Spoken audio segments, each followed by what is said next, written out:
Good afternoon, and welcome to the May 25th, 2023 regular board meeting of the Sunshine Coast Regional District.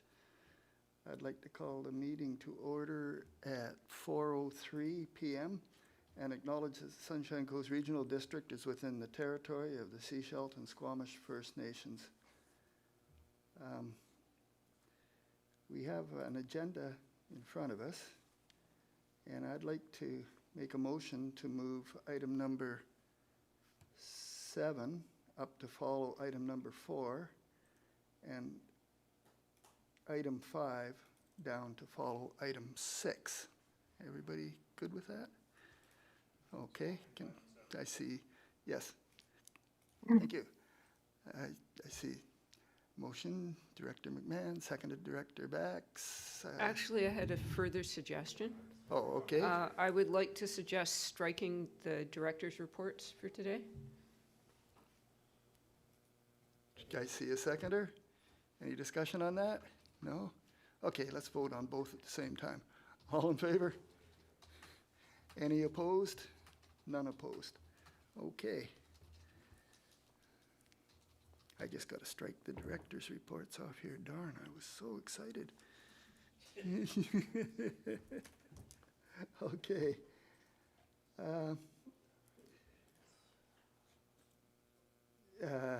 We're good. So we can move to the minutes then.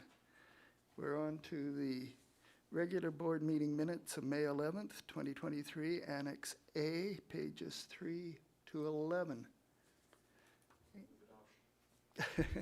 Okay, second. Any discussion? Okay, I'll call a question. All those in favor? Any opposed? None opposed. Okay, that was good. So now we're business arising. Directors, is any business arising from the minutes or unfinished business you'd like to raise? No? Okay. Hearing none, we'll move to no presentations and delegations, so we'll move to reports. And that will be item 3, Committee of the Whole, recommendations numbers 1 to 7 on May 11th, 2023, which is Annex B, pages 12 to 14. Okay, before we adopt the recommendations in a block, would any director like to pull any of the recommendations for separate consideration? I'll pull number 1. Pull number 1, okay. Darren's in the gallery. Sorry? Darren, oh, no, he's in, sorry. Okay. Pull number 1.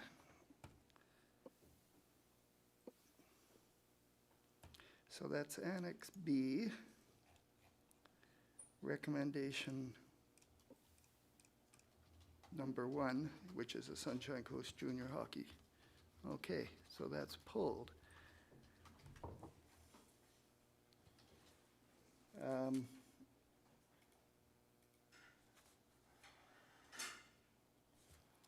Okay. Can I have a motion to accept the numbers 2 to 6?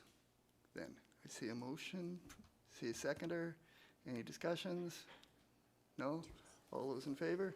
Whoops, sorry. Yes? Oh, sorry. Corporate officer. Thank you, Chair. We have recommendations 2 to 7, if the board could consider those for adoption. Yes. That's what we were just doing. You had said 2 to 6. Oh, 2 to 7, did Yes, I say? please. 2 to 6? 2 to 7, please. 2 to 7. Yes, Recommendations 2 to 7. thank you. Sorry. Okay, so it's 2 to 7. So we had let's try someone to make that motion again. Yes, Director Gavy is second. Director McMahon. Any further discussions? No? All those in favor? Okay, we adopted that as a block. So back to the pulled recommendation. Director White, would you like to speak to that, please? Yeah, just yesterday, I think the whole board received information from the junior hockey nonprofit about just requesting reconsideration of the hourly fee. It included new information about what's considered kind of how other communities set those fees. It's information that contradicted the staff report, which I think the staff report said that those fees are set between the adult and the minor hockey rate, which all seemed reasonable to us at the time, at least to me. And now we've received this new information that says other communities in BC are actually set right to the minor hockey rate. So this is at least worthy of some discussion, I think, since an email request went to us. So that's why I've pulled it. And I guess my first question about it is did staff receive this email as well and have a chance to consider it and maybe research it? It seems there's, I also trust that ironically, that initial information about it being somewhere in the middle was probably also from the nonprofit, and now they've got further information that they're sending us. So just hoping staff can enlighten us, and maybe another question I have is would it be worth taking a further look at this and maybe just delaying this until we can do that? Okay. This motion. So yeah. Can staff have a go at those two questions? Director Gagnon? Thank you, Chair. and Sorry, thank you GM Gagnon? for, good. Thank you, Chair. Thank you for the question. So staff I don't think the staff report made a suggestion that all rates were based on a blended rate. What we provided was a recommendation of a blended rate for what we were proposing. In preparation and research done by staff, we researched 23 different junior teams on the Lower Mainland and on the island. They vary in how they charge. Some provide monthly lease rates, some provide hourly rates. They vary in what they charge. Some provide youth rates, some provide blended rates, some provide commercial rates. They vary in how they charge. Some provide a game rate, some provide a practice rate, some provide both practice and game rate at the same rate. The lowest rate that we found per hour was $73 an hour, and the highest rate that we found per hour was $185 per hour. So as you can see, it's a bit of a dog's breakfast. Everybody does something a little bit different. Over half of the teams charged more than $120 an hour. 25% of them charged for both practice and games less than $120 an hour, and 25% of them charged for both games and practices higher than $120 an hour. So it really depends on the arena and the community and how it is that they want to support their junior hockey. So how staff got to that was a blended rate between our adult and our youth rate, and that was confirmed as acceptable by the company upon submission of our report, and that is right in our report. Staff did not receive the same email that you received. However, I was aware when they presented to the board at the delegation 2 weeks ago, they did mention that they wanted the board to consider a different rate during their delegation, and I was aware of some of the research that they were doing because I did similar research myself. So I trust that answers your question, but I'm happy to answer any other questions that you might have. Thank you. Thank you. Director McMahon? Yes, I really wanted to say that I am not favorable to changing rates on the fly in a meeting at the last minute. I don't think that's an appropriate thing to do. I understood there was some time sensitivity to this, so I am happy going forward with the recommendation that we received from staff, particularly knowing that we're in the low middle range of the pack for fees. Thank you. Thank you. Is there any further discussion or any further comments? Yes, Director Toth? Thank you, Chair. I just wanted to echo Director McMahon's comments. I think the GM has done a fair bit of work that went into this, and I appreciate that. So I'm happy to move recommendation 1 as originally presented. Thank you. I see a seconder. Okay. Is there any further discussion on that? No? Okay, I'll call the question. All those in favor? Thank you. Any opposed? No. Okay, that passes. Great. So we're on to item number 4, which is the Electoral Area Services Committee recommendations number 1 to 9 of May 18th, 2023. Before we adopt the recommendation as a block, would any directors like to pull any of the recommendations for separate consideration? Seeing none, may I have a motion to adopt those recommendations? Director Gabius, seconded Director Stamford. Any further discussion? No? I'll call the question. All those in favor? Any opposed? Seeing none, that passes. Okay, so we're now down to item number 7,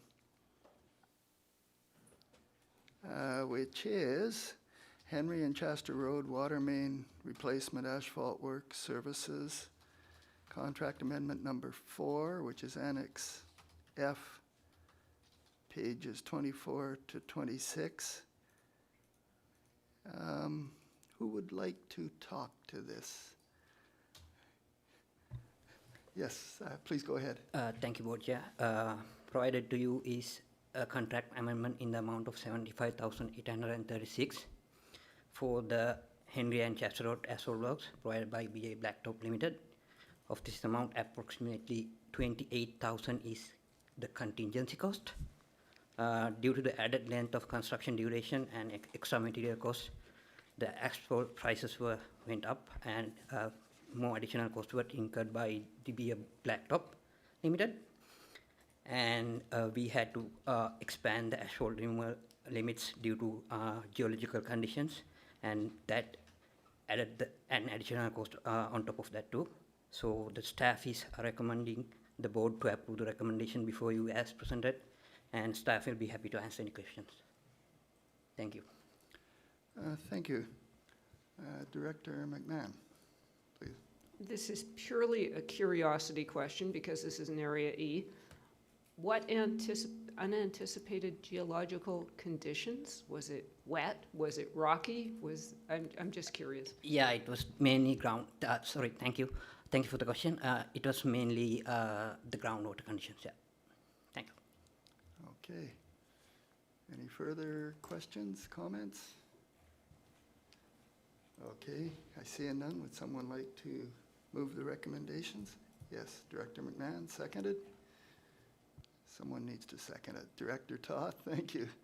Any further discussion? No, I'll call the question. All those in favor? Any opposed? None opposed? That passes. Let's see, so we did that. So we're now on to item number 6, which is placement of notice on title. Annex E, pages 21 to 23. I believe our Chief Building Official, Mr. Kennett, is going to talk to this.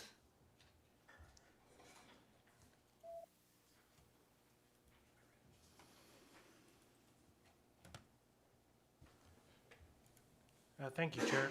I'll just briefly introduce this to say that this month staff are bringing forward a recommendation for placement of notice on title for one property indicated in the report. And as you noted, we have our Chief Building Official, Brian Kennett, here if there are questions on the file.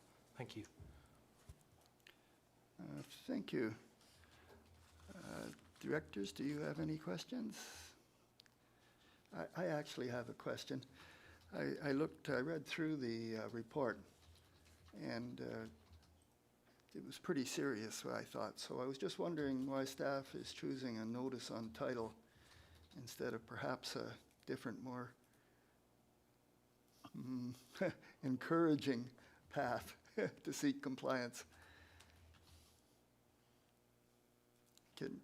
Yes, thank you. Thanks for the question, Chair. There are different tools do different things, and notice on title is important for protecting the regional district and protecting potential future owners of the property. And so it's for that reason that we're bringing forward that mechanism at this time. Speaking in general terms, there are other tools to resolve things such as bylaw enforcement matters, and staff do give consideration to that. And I will say that we are working through a process review project right now that is looking at, as well as a board-directed policy review for our bylaw enforcement policy, that could result in recommendations coming forward to the board for a governance-level policy decision. Thanks. Thank you. That satisfied my question. Director McMahon. You have to ask for anybody to speak on behalf of the Oh. Okay, I was just reminded, is there anybody here to speak on behalf of the property owner before we make a decision here? No, there is nobody? Okay, thank you. Director McMahon, you have a question? Yes, and I'm sorry, I couldn't find the exact place in the report, but because of the sort of unusual ownership of the property, that the notice on title had to be applied to the entire property. Could you just elaborate on that? It's a little unusual. Yeah, it is unique. The owner of the property is a holdings company, and the lot in question, with air quotes, is not a legal parcel. It's an identified area that the shareholder has permission to use. So since it's a notice being placed on title, it has to go on the title of the parcel. Yes, any full, no? Okay, thank you. Would one of the directors like to move the recommendations provided on page 21? Yes, Director Gabius, seconded. Director Bax, any further discussion? No? All those in favor? Any opposed? None opposed? Okay, that passes. Thank you, everybody. And thank you, staff. So now, what are we up to? We have one more here. That is the original item 7, which is the 2023 Union of British Columbia Municipalities, UBC resolutions, Annex D, pages 18 to 20. And I believe our Executive Assistant, Ms. Armitage, going to talk to that? Thank you, Chair. This report is to identify any additional resolutions for the UBCM convention in September. At the March 9 regular board meeting, the board resolved to prepare one additional resolution regarding BC Transit expansion funding. Staff are bringing forward a previous resolution which was submitted and endorsed at the 2017 UBCM convention, which is presented here for your review and consideration. Staff are happy to take questions. Thank you. Oh, boy, I got lots of questions. Cool. Director McMahon, please. Yes, trying to take myself back in the time machine to when we had these discussions. One of the challenges in my mind in rural areas is the inability of BC Transit to be very flexible in the types of service they provide in smaller communities. For instance, Powell River, when they tried their Zunga bus project, had to fund it themselves. And I don't know if we want to ask for, they have been rolling out a few flexible, like on-demand transit pilot projects in other communities, but they seem to have a very limited bandwidth for doing that. And our communities across BC are very different in terms of makeup and geography, and it would be awfully nice if they could be encouraged to be more flexible in the models of service delivery that they are able to consider. I don't know how other people feel, but I throw that out there. Oh, okay. Director Bax, please. So being still fairly new here, I'd like to get a better idea of exactly what's going on here. So we created an expansion for our transit plan that was approved by the provincial government, that BC Transit approved this expansion. That's what happened? I believe that's my understanding. Yeah. Director McMahon. And so Yes. the provincial counterparts of the BC Transit Corporation have approved this expansion, but they refused to pay for it? Is that what's going on? Perhaps GM Gagnon, you could answer that one for us, please?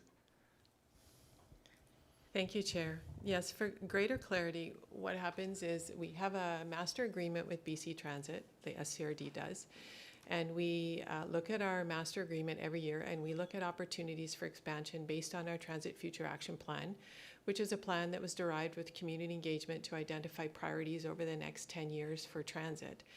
So from that plan, every year, BC Transit brings forward to the board for their consideration those expansion opportunities that were identified as priorities for the next 3 years. We usually look at that in September. This year, we're actually going to look at it a little bit earlier in June. No, a little surprise there for you, but it's coming forward in June, where we'll look at the TFAP and we'll look at the expansion that has been identified as priority for the community. And then the board actually can make recommendations for what they would like BC Transit to further explore from a financial consideration as it relates to our annual operating agreement and our cost-sharing arrangement. They'll come back in September and they tell us what the costs look like, what our cost share would look like, and then the board either agrees to that or not, and we sign a memorandum of understanding. That then allows BC Transit to also apply through their budgeting process with the province for their portion of funds that would be required to fund that expansion. So the board then, when we do our budgeting process, which is a different time than BC Transit, we examine our exploration or expansion financial implications in our budget. So you remember I brought that budget forward. And then just prior to round 2 of our budget, the provincial budget was released, which identified no additional funds from the province's perspective to fund BC Transit's share of the operating agreement. And so thus, we removed our expansion portion from our budget in 2023. So it's not that BC Transit's they're not refusing, it's just that they didn't get the money on their end to fund their portion of our cost share of any expansion. So again, we'll be coming forward this June and then again in September to look at expansion, probably resurface the expansion that was identified as a priority last September, see if that's still a priority, and then see where the board wants to move. But the process will remain the same, where BC Transit will still need to apply for the province for their portion. So I believe what happened during budget was there was a resolution made by the board to do advocacy with the province to begin to fund expansions, which I don't believe have happened since 2018 was the last time I believe that we, our region, received expansion funding. Thank you. Yes. Director White. This came up in informal discussion at the Lower Mainland Local Government Association when we attended, from some town of Gibson's representatives attended a few weeks ago, and I think part of what's going on here provincially is there's massive, significant demands coming from TransLink, coming from kind of the metro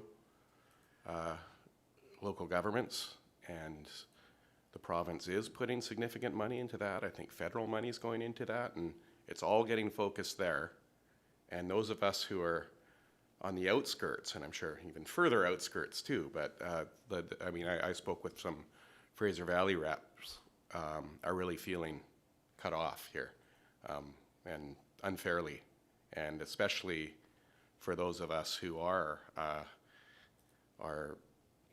in communities that could benefit tremendously from expansion, and also have relationships with Metro. I mean, we have commuters going back and forth and things like that. People need to get to the ferry to get to over to the TransLink system, and that's the same concern that some of these Fraser Valley communities have as well. that we're getting unfairly left out here due to the focus on TransLink. There was actually some discussion about collaborating on some advocacy to UBCM. And one suggestion was not only, I talked to them about this suggestion to reconsider, which sounds like the Fraser Valley Regional District would support. They further supported suggested that we should actually ask the province to commit to funding transit expansion for the next 5 years so that we wouldn't get into these. I mean, that's ambitious, but that's what we do to advocate at UBCM. We wouldn't get into these situations where we're having to budget something that we don't even know that the province is going to budget afterwards, as our staff explained to us. So that's a further suggestion I would make to that preparation of the motion. It sounds like we would actually get some support from other local governments to also sign on to the same motion in regional districts. Speaking of that, though, this agenda says I'm not allowed to vote on this. It doesn't make any sense to me. This is transit. Where does the membership fee to UBCM come from? Surely not like regional planning or rural planning. Sorry, Sorry, I had to ask that question. that's a question, yes. Is there someone at staff that could answer that one to carry us forward on that? Yes. I was waiting for CFO, but, so UBCM is funded through the rural areas in the general government budget function for UBCM.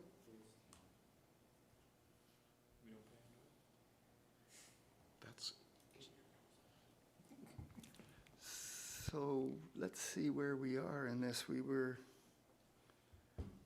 considering the recommendation for a motion for one identified item, which is recommendation number 44.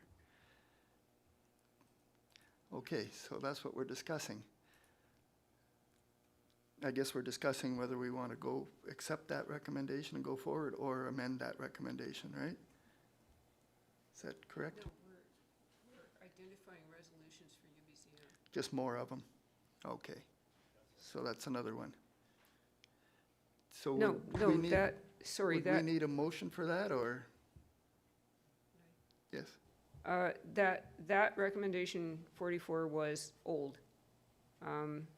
Well, okay, but we are looking at what it is exactly that we want to forward to UBCM.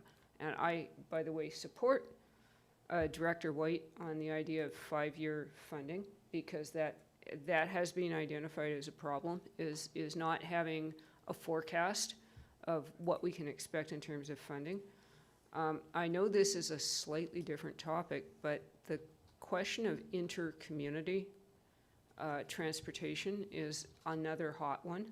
And I believe there have been several resolutions go to UBCM on this, but we're kind of under the gun to provide some service as far as Egmont, which we would very much like to do, but again, costs. So are we going to put in some suggestions here and then Christine will take a whirl at writing a resolution? Okay. I think yes, Corporate Officer. I want to offer a correction to the voting because the CFO has confirmed with me that we do have a cost center for UBCM, which is rural, but it's through general government, so it is a regional service. Everyone may vote on this item. Okay, thank you. And so back to the original question was, are we identifying general topics so that we can go forward and write a motion? And I believe the answer was yes. Good. Could I confirm that with staff, that that's what we're up to right now?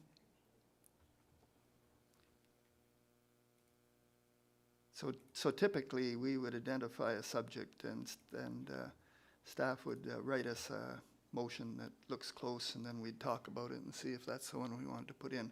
That's our typical process here, so that's what we're up to now, right?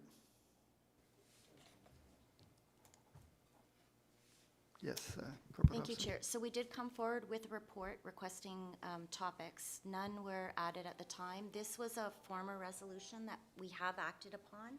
So this is the one we're proposing goes forward to UBCM. The deadline is June 30th, and it must be board endorsed, which means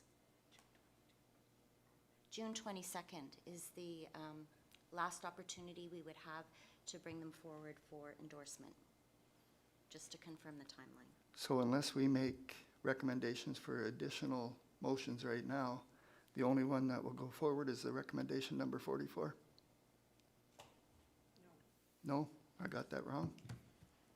The resolution on page 19 of the agenda for BC Transit Expansion Funding, that would be the resolution that goes forward if no other topics are brought forward and if the board approves it as presented.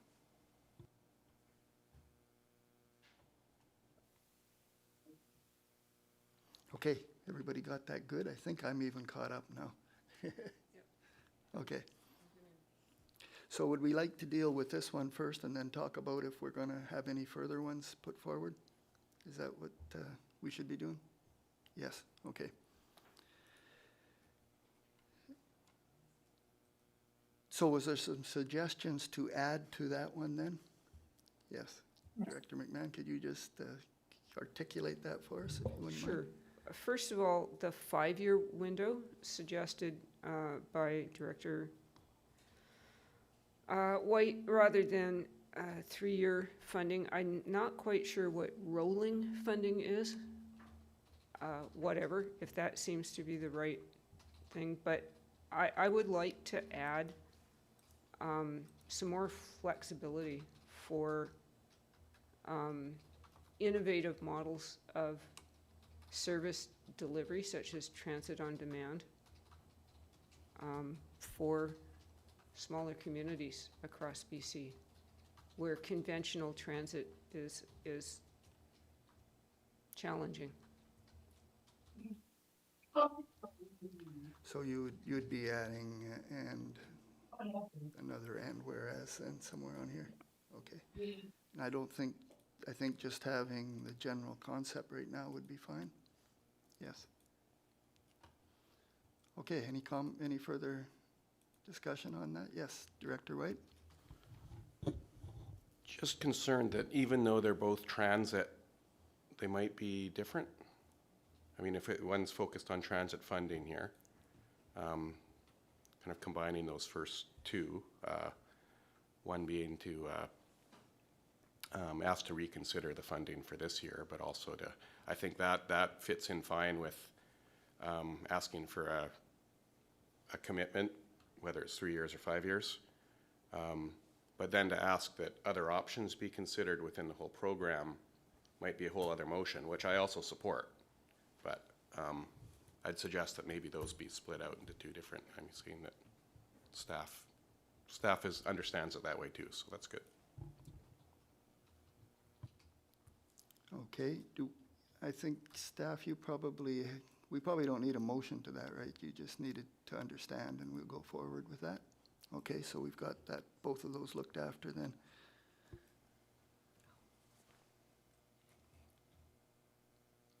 So is there anything else we would like to take forward to UBCM then? We'll have to decide today, I think, if we need any further motions. How about the one where we're concerned about the funding formula for things like gas tax and community growth fund? Should we take a motion to UBCM and ask them to consider that again? I'm thinking of the one where we got $40 a head, whereas the municipality's got $350 a head, that funding formula. Yes, okay. So,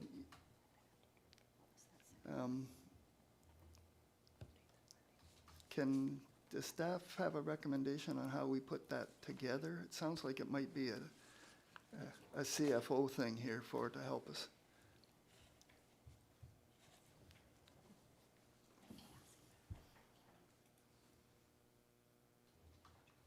Yes, thank you, Chair.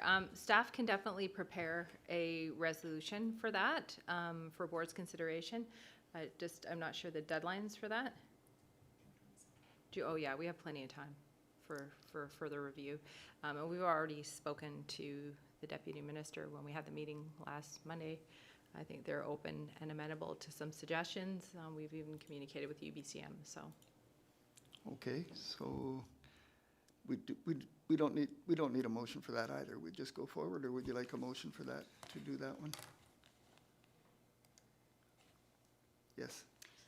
I'm just going to suggest that, first of all, we confirm whether or not we adopt the resolution brought forward as amended, so that would be a resolution, and further that 2 additional resolutions be brought forward on the following topics.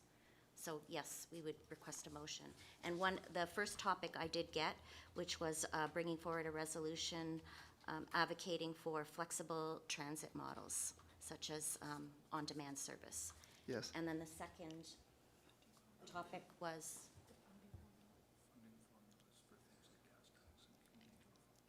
funding formulas for things like community gas tax and community growth funds. Yes. That's what we said, I Is that think. correct? Thank you. Okay. So, too early to vote on that in case we're going to add some more? Or should we vote on those 2 and then carry on from there? Okay, so someone make that motion. Yes, Director McMahon, seconded Director White. Any further discussions on those 3 items? No? Okay, let's have a vote. All those in favor? Any opposed? None opposed. Okay, so I managed to mess that up and then fix it. So we got that done. Now, we have a speakers list here. I see Director White has his hand up. So one that has troubled me for quite some time, and we haven't discussed it much as a board because we haven't really delved into solid waste much this term so far, is and we'd have to do, I think staff would be much more familiar with this than I can express right now, but just we have challenges with the fact we don't have recycling pickup in particular in the Gibsons area. And it would, I feel, and I think I spoke to Director McMahon about this recently too, that it would make a lot of sense to be able to offer it privately. And those private operators be able to use our depots to drop off. But I understand they're prohibited from doing this by provincial regulation, which I don't know if we've advocated about this before. I feel like the RD has several years ago, but maybe we should do it again because this is there's a new government, at least new premier, and maybe we can pick up some research and from the previous motion that happened several years ago. Yes, I remember us doing something like that.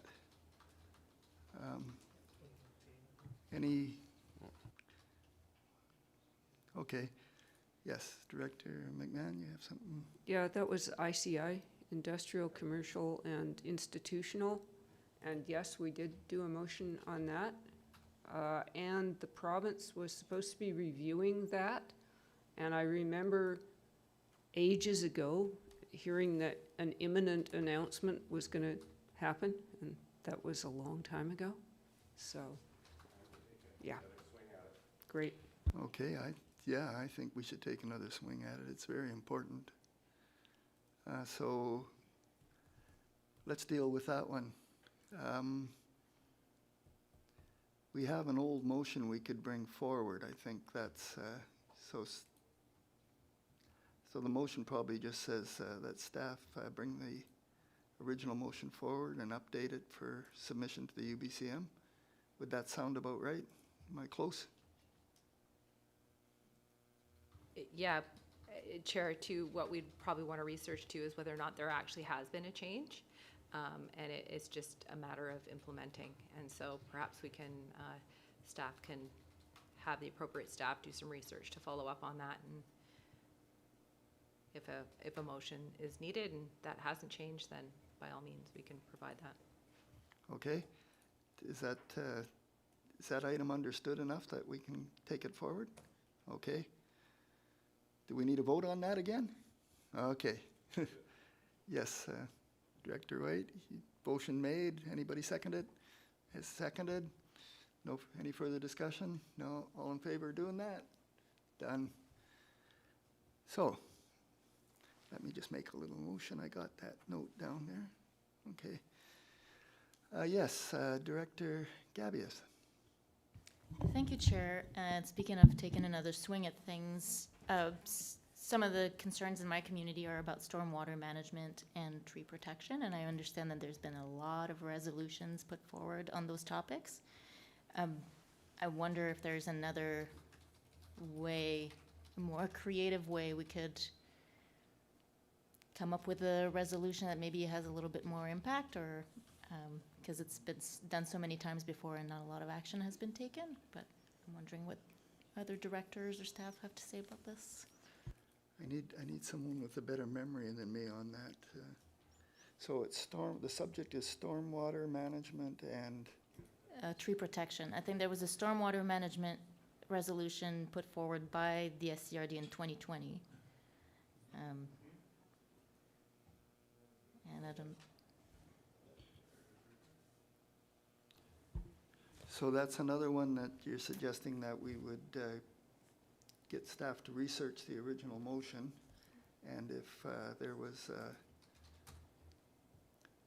was no resolution from the province, that we take it forward again. Right, correct, thank you.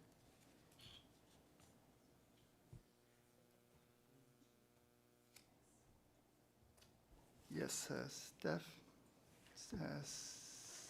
Corporate Officer? Chair, just to clarify, I think, did I hear two topics in there? Yes. Okay. Stormwater management and tree protection. So there was two separate. May I just inquire a little more? When you say tree protection, through the chair, what precisely about tree protection would we be advocating for? I would venture to say more authority for local governments for tree protection. Mm-hmm. Yes, Director McMahon, you would have been here when that was made, so perhaps you could shed some light on that for me. The issues around the ability of regional districts to regulate tree cutting. We can only do it in, I believe, environmental DPAs, but we cannot actually pass tree cutting bylaws. I'm just going to say on those two topics, we can try on the tree cutting. I don't think we're going to get much traction with the province, but on the stormwater issue, that has only become a lot more urgent since the last time we raised the issue. It was before all the atmospheric rivers, and it was before the creation of the new ministry that I think is in charge of stormwater management.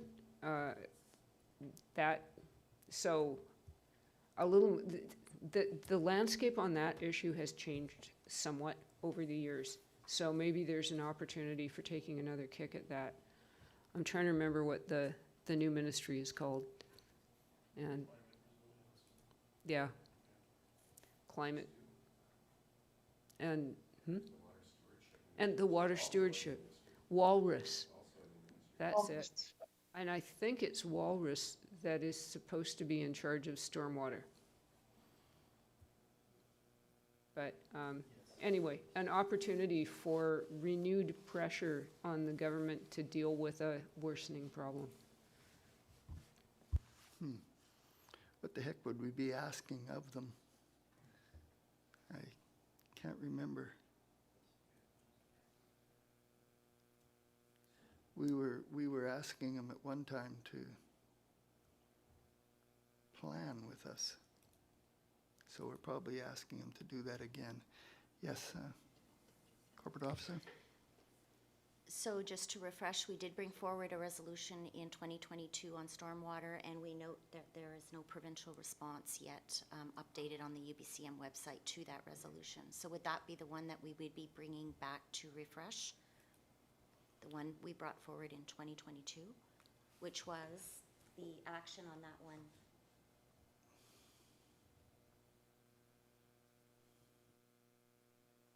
To collaborate on the development of an action plan for all the jurisdictionally responsible agencies with respect to a stormwater management plan. Yes, that's the one I remember now. Yeah. I didn't realize it was just in 2022 we had done that. Okay, I think we got that clarified now. Do we actually want to revisit it this quick? Subsequent back-to-back years? I guess that's the question.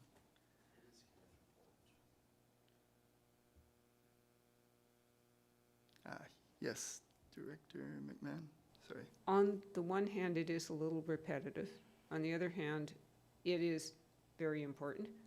So, I mean, I guess we can beat that drum again. They don't have to accept the resolution.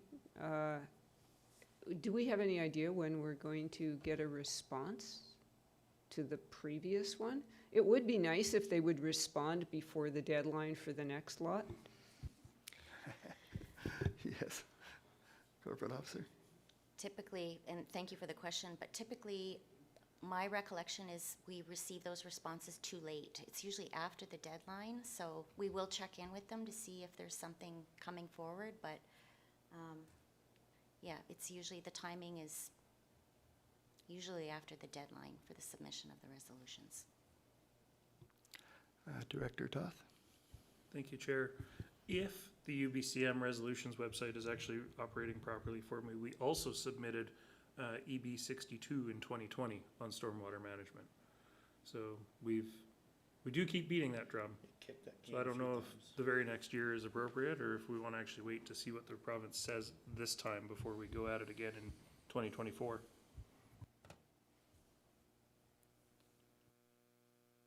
Does anybody have comments on that particular subject? Any directors? It's at your pleasure.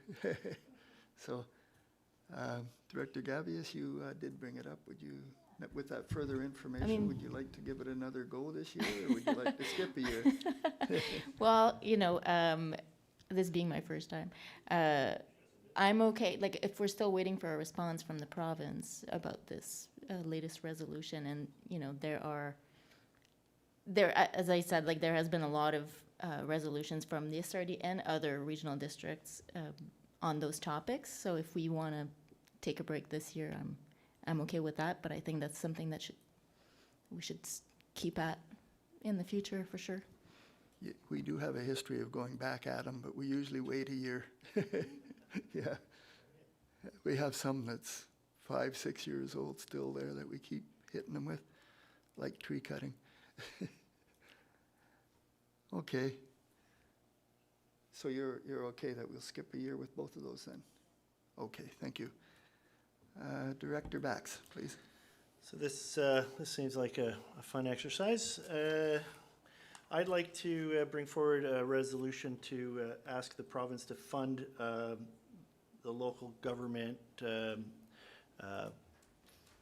allow firefighters, volunteer firefighters with at least a year of service to access local recreation facilities. I'm recommending that the federal province, that the provincial government fund $500 for every volunteer firefighter with at least a year's service to use to access local recreation facilities for physical fitness.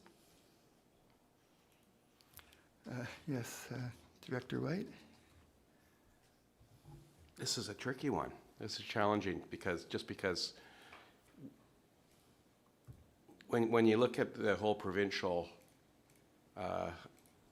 outlay, I don't think every community has the same recreation facility run by the same government in the same way. Some may even have, like, not even have public recreation facilities, but might have private ones. It could be public So or it's, private. well, now it could be public or private, because, yeah, I don't know. Like, it'd be more of a, I think we'd have to, maybe, would it need to be worded as kind of a subsidy to each volunteer firefighter for fitness? Okay. Yeah, that might be more. Yes, CFO, please. Yeah, it's not, we don't receive provincial funding. There are things within the CRA, and I don't believe that we do advocacy through taxation.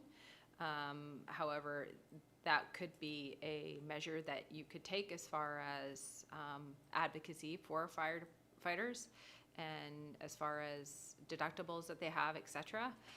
The specifics you're talking about would be a benefit that the regional district would look into. So it would be substantially different. And I mean, there are processes underway as far as remuneration and those types of things. So I'm looking over to GM Hall.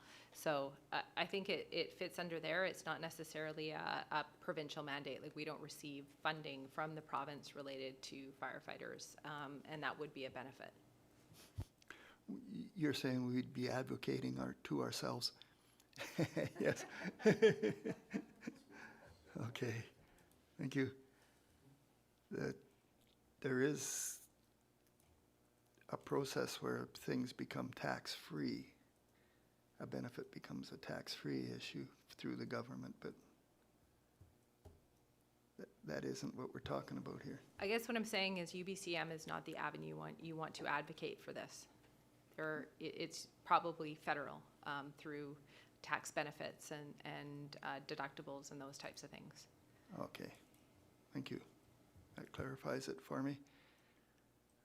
Director Gabius, your hand is up? No? Okay. Director Bax, you're gonna think about it for a while? I'll think about this. I'm of the understanding that there's a tax benefit that's both provincial and federal for volunteer firefighters. They're identical and you can only take one. Is that true? Do you know of this that I'm talking about?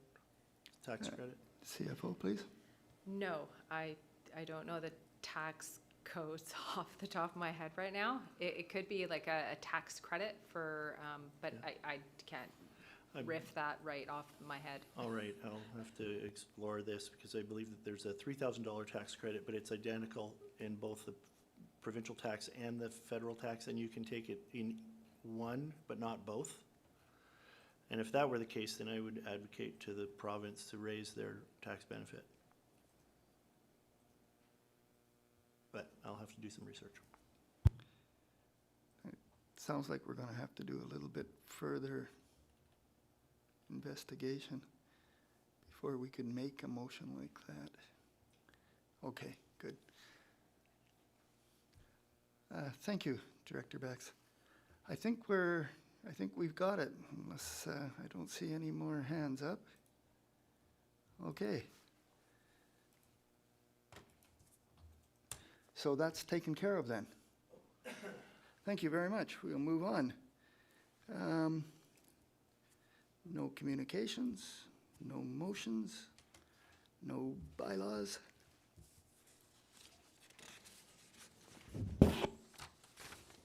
No new business.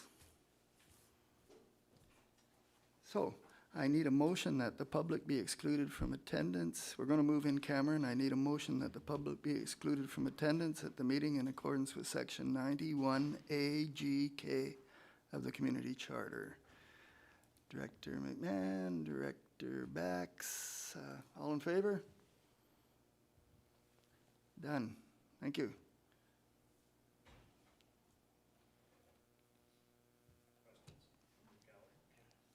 Yes, is there?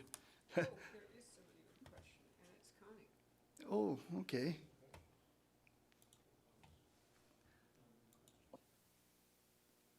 I don't have my mouse here, so it takes me a bit to run my screen. Yes. Connie, you have a question? Maybe we could get you promoted here. Here you are. And I see you're unmuted. Go ahead, Connie. Thank you, Chairperson Lee.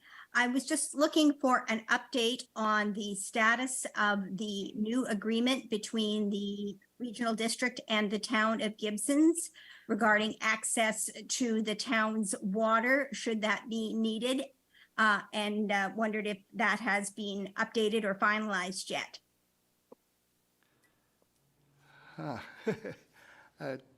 Perhaps, No. perhaps Director White could put on his mayor's hat and answer Yeah. that question. No, as of today, there's no new agreement. But it's being discussed, like, Yeah. So every couple of days, there's meetings about trying to work on this agreement. But nothing finalized yet. Nothing finalized yet, yeah. Okay. Thank you for that update. Okay, thank you. Any other questions? No. Okay. If I could get the attendees then to exit, that would be cool.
Welcome back to the regular board meeting of May 25th, 2023.